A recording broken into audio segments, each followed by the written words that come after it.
महाराष्ट्रात हिंदीची नाही तर मराठीची सक्ती, त्रिभाषा धोरणाचा अहवाल ठाकरे सरकारच्या काळातला, मुख्यमंत्री फडणवीसांनी केलं स्पष्ट.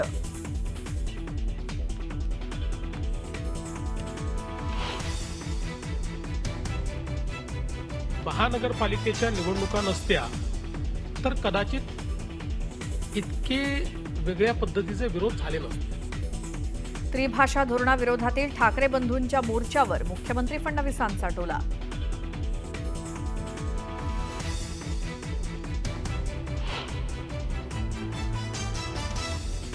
सगळे मराठी भाऊ आणि बहीण एकत्र चालतील. वाद कुठचाच नाहीये आणि एकत्र येणं मला वाटतं महाराष्ट्राच्या मनात आहे.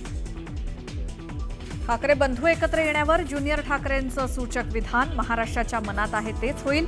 न्यूज 18 लोकमतच्या समृद्ध महाराष्ट्र या विशेष कार्यक्रमात आदित्य ठाकरेंचं वक्तव्य.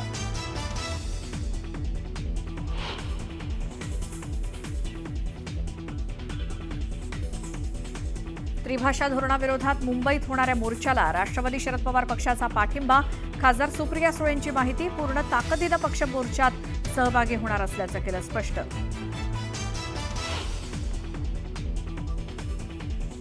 रवींद्र चव्हाण होणार भाजपचे नवे प्रदेशाध्यक्ष. 30 जून रोजी प्रदेशाध्यक्षपदासाठी भरणार अर्ज, तर 1 जुलै रोजी सर्वानुमते नियुक्ती जाहीर करण्यात येणार.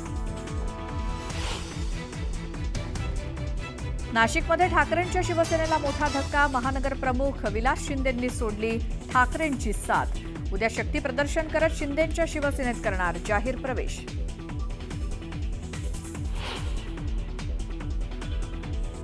उत्तर महाराष्ट्रामध्ये भाजप काँग्रेसला जोरदार धक्का देण्याच्या तयारीत. माजी आमदार कुणाल पाटलांनी घेतली जयकुमार रावल यांची भेट. अधिवेशन काळात प्रवेश सोहळा होण्याची शक्यता, सूत्रांची माहिती.